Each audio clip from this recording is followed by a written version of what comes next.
Hello, everybody, and welcome back to the CPD Group Podcast. Today, we've got a really special guest with us. We have Stephanie King from the Learning Curve Group.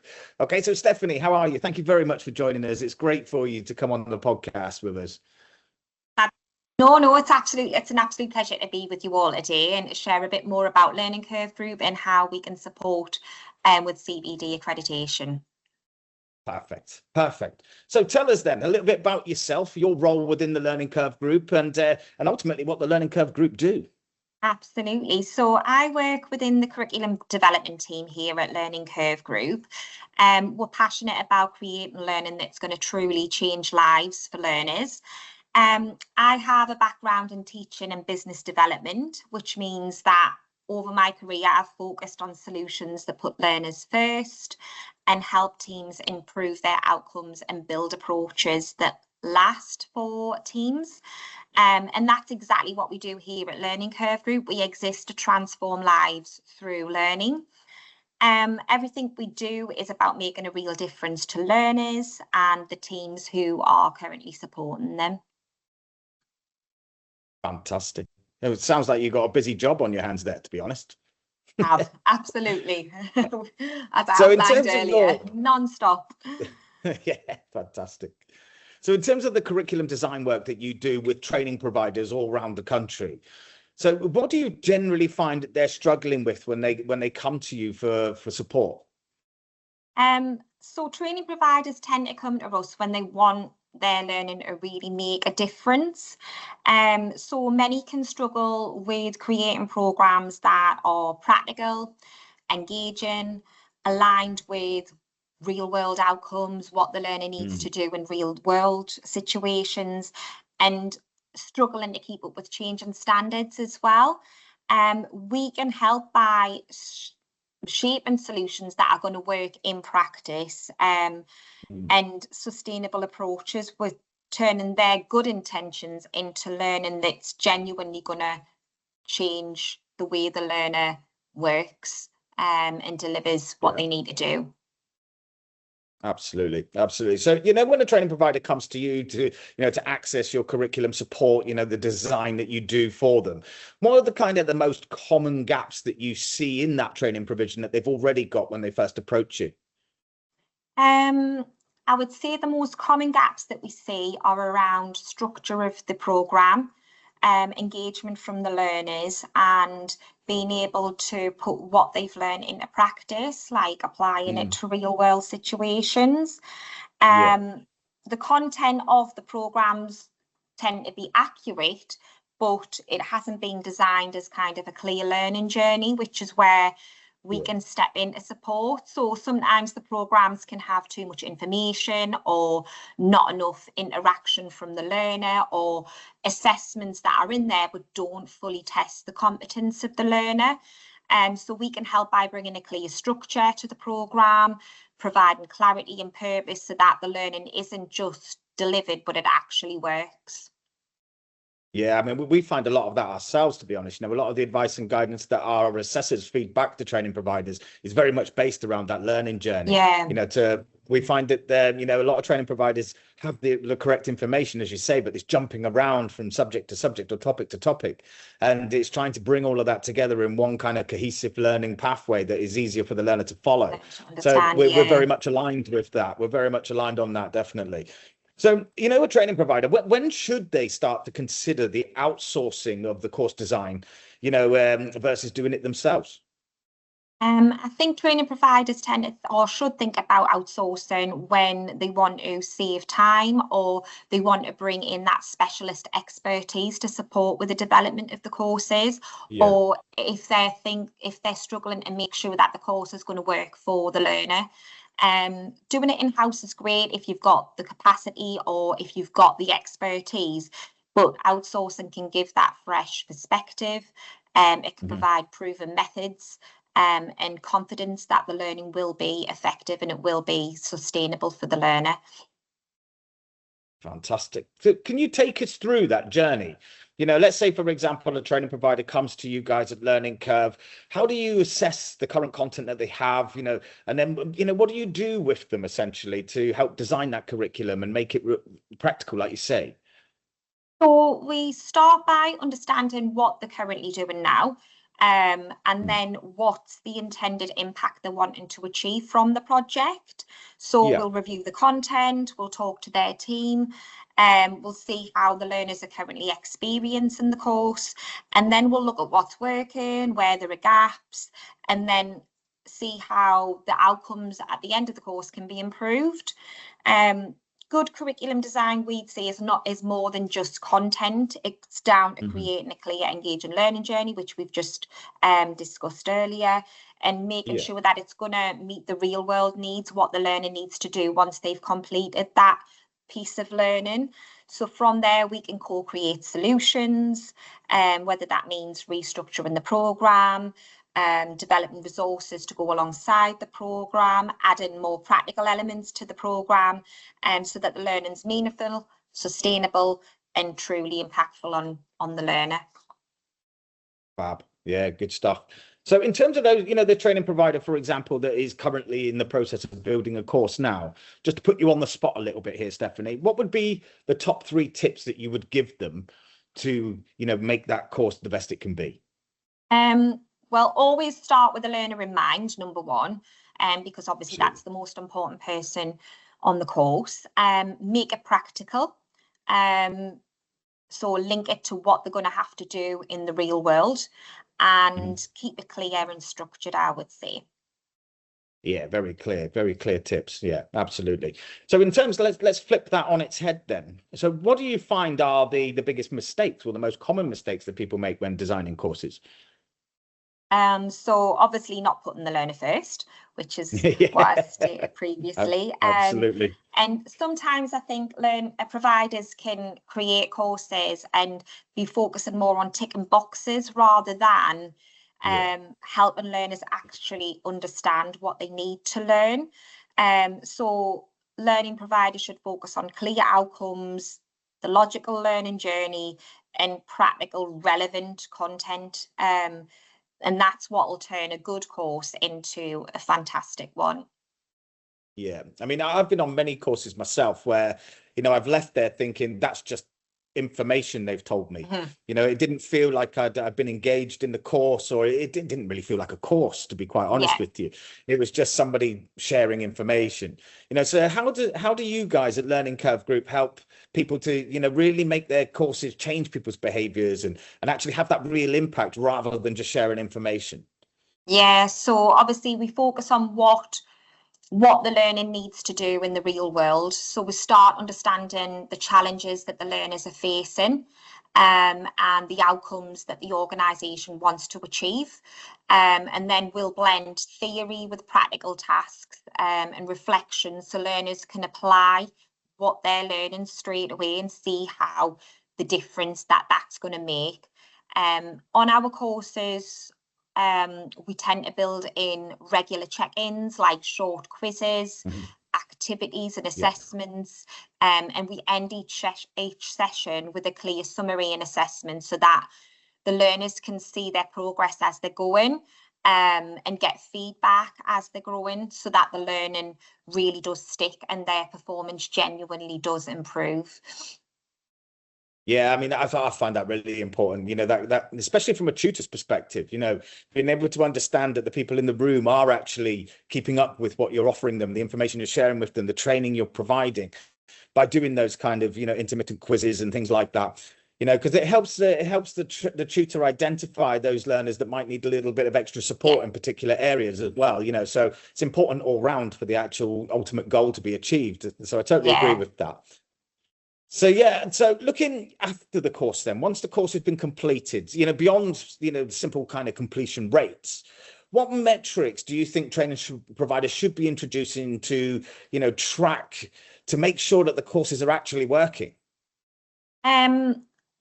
So obviously to check that obviously completion rate are just the start, to check that a course really works, they should track things like learner confidence, any competence checks in the real world, application of what they've learned, performance outcomes, if they're improving as well on the job.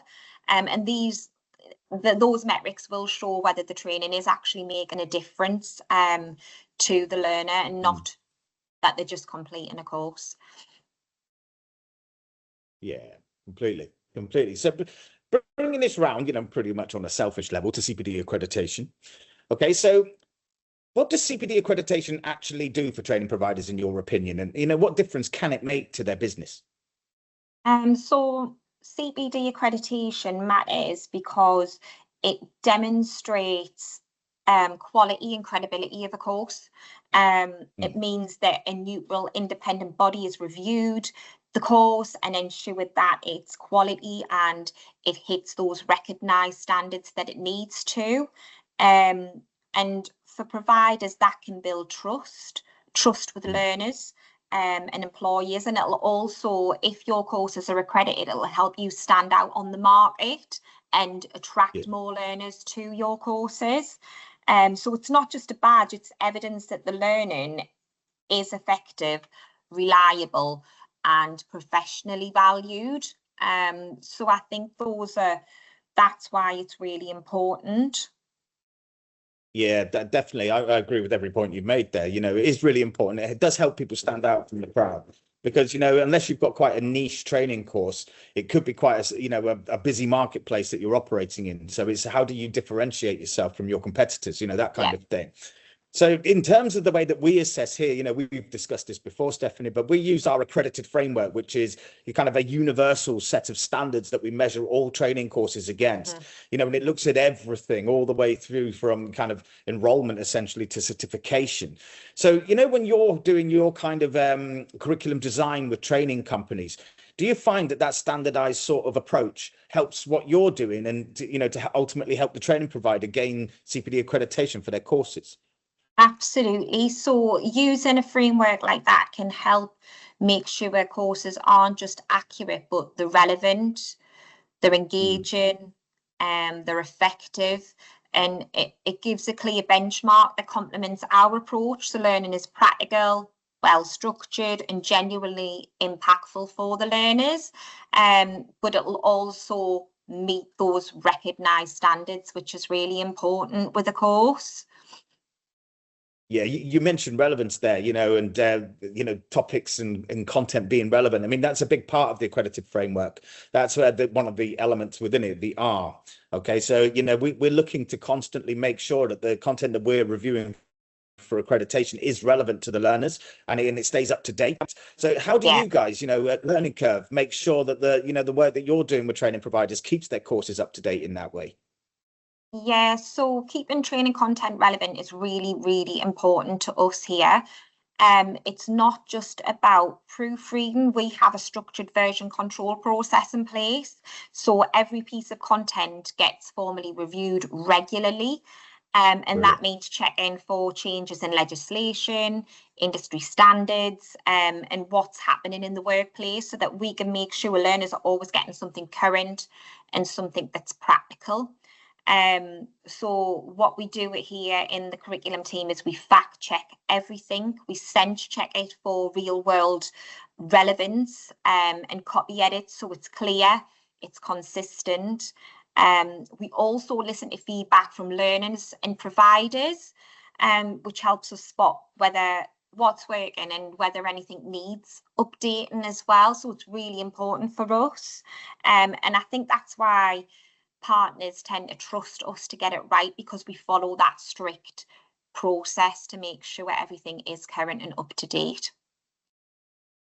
Yeah, a lot of what you've said there, Stephanie, aligns very much with what we do. So, it's a really good partnership, us working together with Learning Curve Group, because, your standards and your methods are very similar to our own, which is fantastic. So, it's really helping training providers produce the best training they possibly can, which ultimately helps the learners gain real world information that they need to help progress in their careers. So that's fantastic.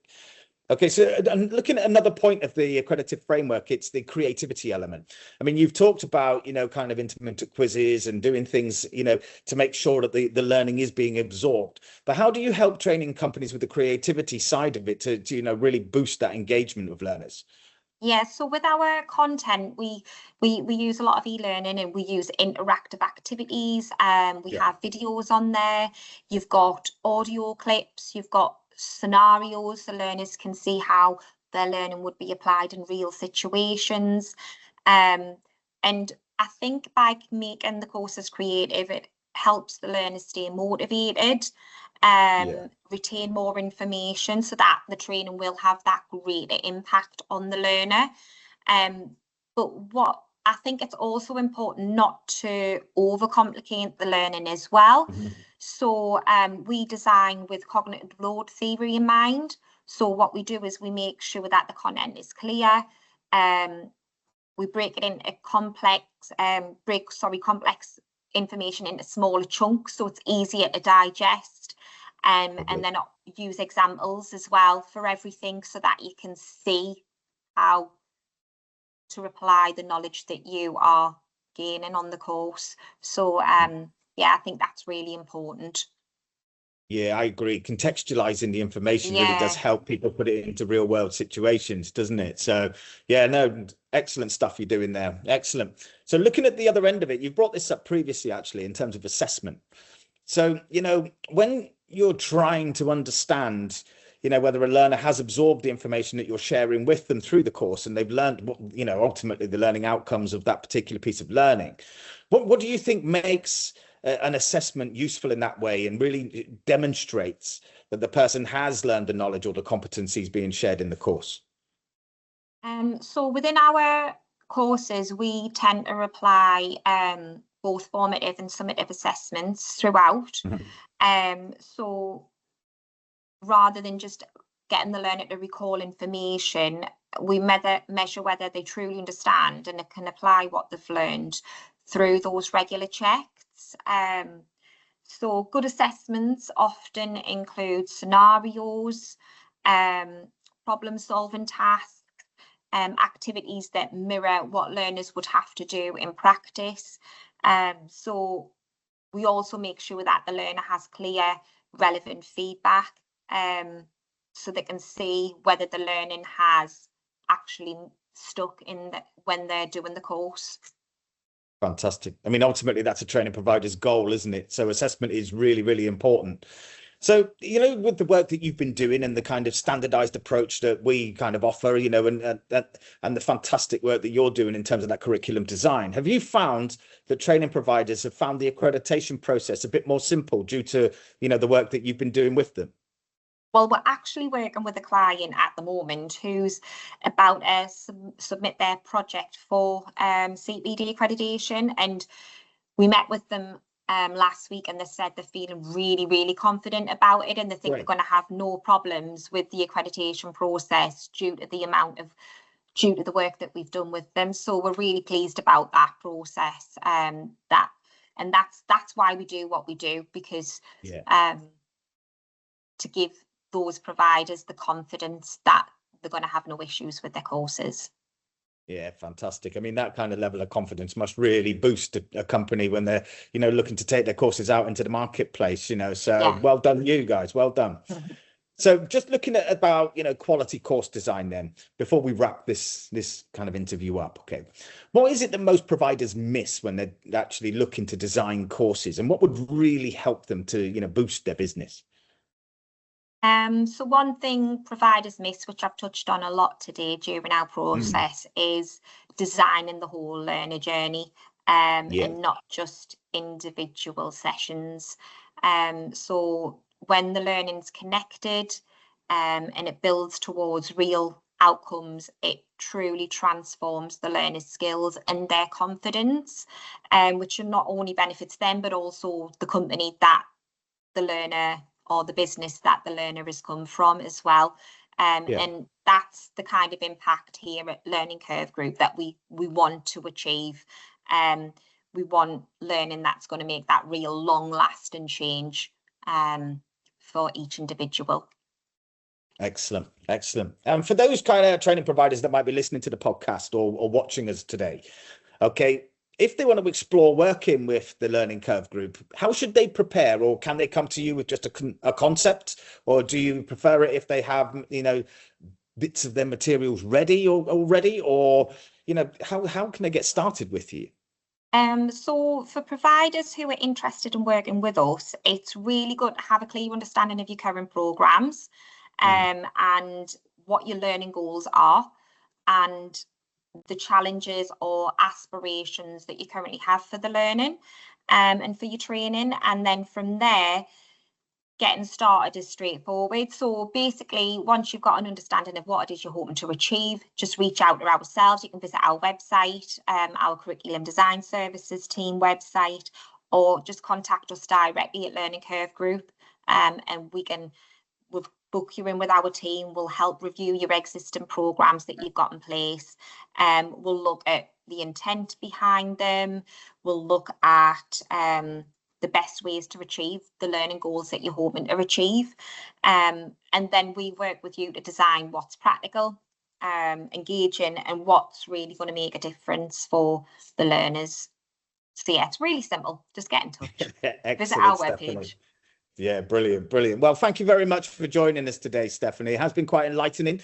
And, as I've said previously, I think what we're doing very much aligns together, because your focus seems to be very much the same as ours, really helping training providers improve their delivery, improve their courses to ultimately help the learners kind of, progress in their professions and their jobs. So well done, Learning Curve Group, and well done yourself. And again, thank you very much for joining us. It's been great. Okay. So thank you very much, everybody, for joining us here at the CPD Group Podcast. If you do wish to access the Learning Curve Group's services in terms of helping build your course, helping you design the curriculum that you're actually going to deliver to learners, please do, as Stephanie says, visit their website and they'll be able to help you on your journey. And then come to the CPD Group to have everything accredited, and then you're ready to sell those courses in the marketplace. All right, thanks very much, everybody. Speak to you later. Bye-bye.